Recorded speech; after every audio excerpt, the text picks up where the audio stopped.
Hola! Bienvenue dans l'épisode en thérapie partagée, l'univers perturbé de moi, Liora, alias Yo-Yo comme tu veux, qui répond à ces questionnements plus ou moins intéressants, plus ou moins intelligents, mais toujours sincères avec une touche d'audace. C'est ce qu'on aime, non? Bref, la question du jour est: vais-je survivre à l'après-étude? I don't know! Franchement, c'est une sacrée question. J'aurais pu mettre aussi suis-je en dépression post-études. Ça aurait été pareil finalement. Et franchement, là, je sais pas quoi répondre. Je sais pas si je dois dire oui, si je dois dire non. Je suis assez mitigée sur cette question. En vrai, je pense que ça dépend des journées. En soi, comme pour tout, on a des hauts et des bas. Mais quand même, quand tu termines tes études, il y a beaucoup de bas en fait. C'est pas comme ça qu'on imagine la vie. Aujourd'hui, je voulais vraiment en parler pour ce deuxième épisode de ma thérapie partagée parce que je pense que nous sommes beaucoup à être dans cette situation après les études, d'être dans un flou total et de pas forcément savoir gérer ce qu'on ressent, de pointer le doigt sur tout dessus. Et c'est drôle parce que j'en parlais récemment avec ma meilleure amie Anaïs, qui elle est une vraie psychologue, diplômée et tout. Et du coup je lui parlais de mon ressenti, de comment j'étais en ce moment et tout, que j'étais pas non plus hyper bien, que franchement l'après-étude c'est assez effrayant. Et elle me dit mais tu sais Liora, moi je suis passée par là et puis j'ai l'impression que tu me fais une petite déprime post-études, tu vois. Bah oui madame, j'ai cette impression aussi en fait. Franchement c'est tellement effrayant cette après-étude. T'es là en mode que vais-je faire, qu'est-ce qui m'attend, ai-je envie de travailler pour telle ou telle entreprise, vais-je m'épanouir ou simplement me faire chier en fait. Ça c'est horrible et en vrai c'est trop, t'as juste envie de souffler, parfois même de dire mais putain, de crier, tu vois, de dire mais dans quel monde je vis en fait, dans quel monde vais-je pouvoir travailler, m'épanouir et puis simplement vivre une vie incroyable en fait, la vie que je mérite. Parce que ouais, je mérite une vie incroyable, nous méritons tous une vie incroyable. Mais où est-elle en fait? Bon, j'avoue que je vais pas me plaindre non plus, je suis pas non plus en mode désespérée dans ma vie, mais je sais que je suis pas non plus épanouie à 100%, vous voyez. Je sais même pas si c'est possible d'être épanouie de façon à 100%, mais je sais que j'ai ce petit manque qui fait que, non, en fait. J'ai besoin d'être stimulée, j'ai besoin d'être, comme je vous l'ai dit depuis le début, être épanouie, genre à un moment donné. Et puis je pense, de toute façon, l'un des problèmes, c'est l'inconnu. Même si tout au long de mes études, j'ai pu faire des stages et tout, ou être en alternance un petit temps. Ça, c'est encore une autre histoire, une petite anecdote pour plus tard. Sacrée alternance, j'en parlerai dans mes mémoires. Vraiment? Mais vous savez, vous voyez, depuis qu'on est petit, on est là, on va à la crèche, la maternelle, l'école primaire, collège, lycée, après la fac. Tout est une ligne droite finalement. On sait ce qu'on doit faire, on sait que on a ce chemin qui est tracé, qui est logique pour nous, vous voyez. On peut être un peu dans l'inconnu parce qu'on ne sait pas ce qui nous attend, mais on est quand même dans ce putain de cocon et on est bien, même si on est là, putain, j'en ai marre des études, putain, j'ai hâte que ça se termine. Mais quand ça se termine, mais madame, vous êtes au bout de votre vie en fait. Et pourtant, être dans cette situation, c'est un peu étonnant pour moi dans le sens que Ouais, j'ai terminé mes études à 25 ans. Avant ça, parce que là, j'étais en master information communication à l'inter-université, si vous voulez tout savoir. Et avant ça, j'avais fait une école de radio. Donc en vrai, j'aurais pu arrêter mes études à partir de là. Ça s'est pas fait, mais même quand j'ai terminé cette école, j'étais pas en mode oppressée, j'avais pas peur. Un petit peu forcément, parce que tu te dis où est-ce que je vais trouver. Finalement, j'ai continué mes études entre-temps, j'ai fait plein de choses entre-temps, bref, anyway, j'en parlerai aussi peut-être dans mes mémoires, mais dans tous les cas, j'avais pas cette peur, entre guillemets, de pas être épanouie dans ce que je fais, de pas trouver un travail qui me convient, avec des personnes autour aussi qui me conviennent, parce que quand on est dans un travail, on n'a pas besoin d'être ami avec ses collègues, mais on a quand même besoin d'avoir une atmosphère, un environnement de travail sain, plaisant.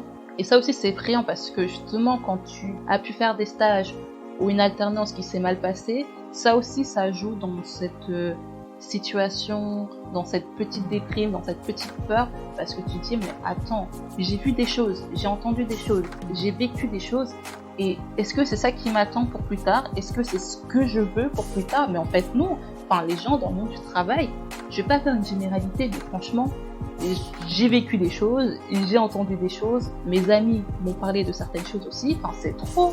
Genre tu dis mais les gens sont tellement aigris, sont tellement méchants, c'est pas possible d'être comme ça, genre vraiment pas. Et en plus dans l'univers de la communication, je suis désolée, excusez-moi, mais on a un souci.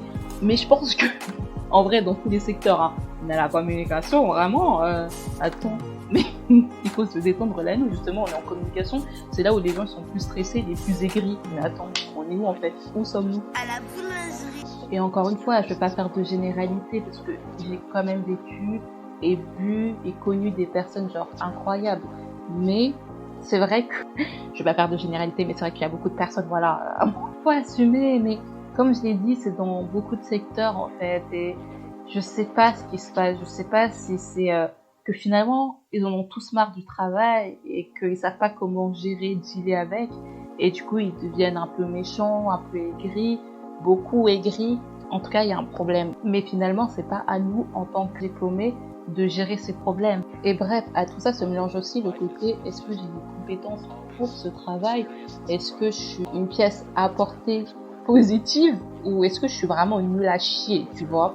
Et ça, c'est hyper effrayant parce que t'imagines, t'arrives dans ton travail, là, toute pimpante, pleine d'ambition, et en fait, tu te rends compte que t'es archi nul. Genre, que ton travail, tu fais de la merde.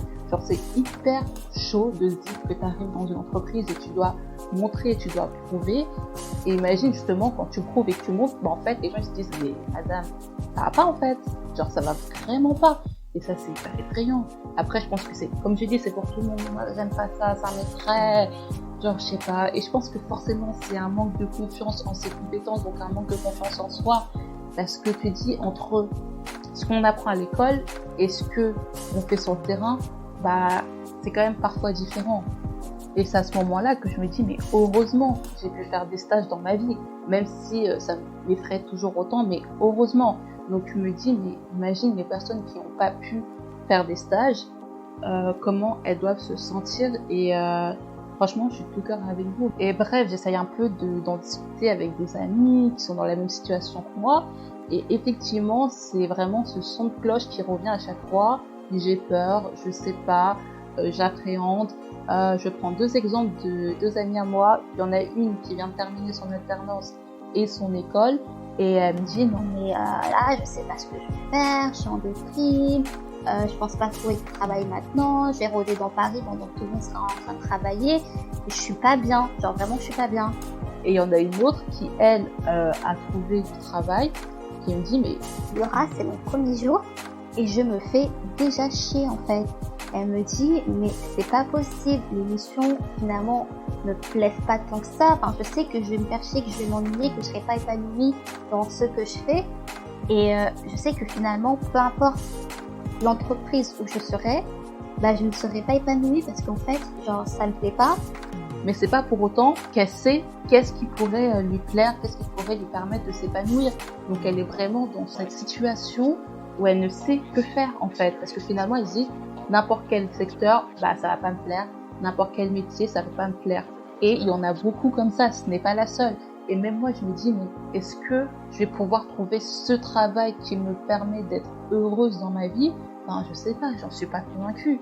Franchement j'ai trop peur. Imagine, je tombe dans une entreprise, je suis là, voilà, je me fais chier, mais à un moment donné, je serai tellement au bout de ma life, on va me dire, Laura, t'es là? Non, désolé, j'ai podcast, en fait, je peux pas. Laura, tu peux faire ci? Non, désolé, j'ai podcast, je ne peux pas. Laura, on a un afterwork après, tu veux? Non, vraiment, désolé, je peux pas. J'ai podcast. Enfin bref, mis à part ça, quand je me suis un peu renseignée sur cette déprime post-études que beaucoup d'étudiants vivent, j'ai vu qu'ils parlaient beaucoup aussi du Covid, de la Covid, ou là, comme vous voulez, et que ça avait eu un impact énorme quand tu es déjà en études et même justement après les études. Et c'est vrai qu'il y a eu un avant et après Covid, et c'est chiant en fait. D'autres personnes ont vécu ça plus dramatiquement que moi, qui ont vraiment fait une dépression, ont été sur antidépresseurs. Moi de mon côté, en vrai, ça va, mais je vous jure que ça a tout remis en perspective pour plein de gens, pour moi-même, j'étais là en mode, qu'est-ce que je vais foutre de ma vie? Et du coup, ça a ouvert encore les yeux sur ce que je vous parlais tout à l'heure, c'est que, en vrai de vrai, t'as pas envie, après, d'être dans un travail où tu vas te sentir mal, où tu vas être maltraité. Non, en fait, on veut pas être maltraité, on veut être dans un environnement sain et avoir simplement un travail qui nous plaît. Franchement, c'est bon, à un moment donné, on en a marre d'avoir la connasse du coin et le salaud du bistrot qui nous font vivre un enfer.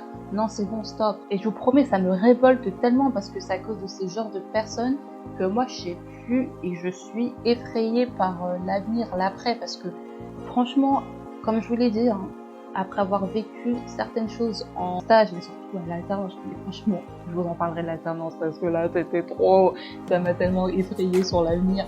Et franchement, tu te dis, mais ces gens-là, ils méritent rien, ce sont vraiment des merdes. Et c'est trop quoi, genre tu te dis, mais comment ces personnes peuvent se sentir bien dans leur vie, comment déjà elles sont arrivées là. Bah justement parce qu'elles sont méchantes et qu'elles sont infectes. Mais côté positif, que je trouve ça archi cool dans notre génération, même si on est une génération déprimée, c'est que malgré tout ça, on dit stop. Genre s'il y a le moindre problème, le moindre souci, on va en parler. Et si ça s'arrange pas, et ben on se casse et on dit ciao à l'entreprise en fait. Et j'en parlais encore avec ma mère qui me disait oui c'est vrai qu'on partait pas. Alors que nous, si tu nous respectes pas, mon gars, on se tire, ciao, et bien fait pour ta gueule et ta vieille entreprise. Nadine Mouk, Nadine Babek. Bon, effectivement, après, ça peut nous mettre aussi dans la merde pour trouver autre chose après, mais je me dis que tu as toujours l'occasion de rebondir et ta santé mentale est toujours plus importante que ce travail, tu vois. Ça, je trouve ça cool aussi, c'est qu'on parle de plus en plus de la santé mentale et ça doit prendre plus de place parce que à un moment donné, on peut pas vivre ce que nos parents ont vécu et ce que leurs parents aussi ont vécu. On dit stop, moi je veux pas. En tout cas, moi je ne veux pas. Enfin, bref, comme dirait Franklin.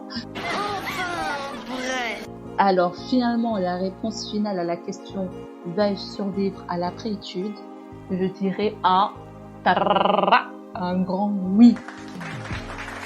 Forcément, c'est perturbant. Forcément, ça fait peur parce que à chaque changement important dans une vie, ça fait peur. On appréhende, surtout si ça se passe pas forcément comme on le souhaite, si ça va pas à la vitesse qu'on le souhaite, si on stagne un petit peu, c'est pas grave en fait. À un moment donné, on va tous survivre à ça.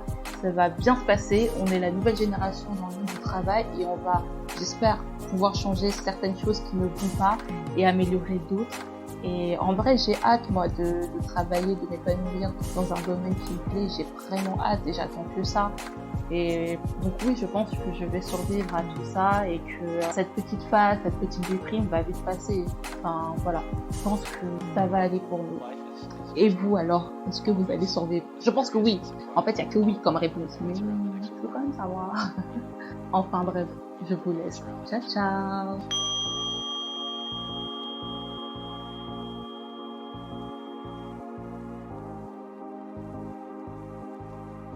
You never know what's around the next corner. So.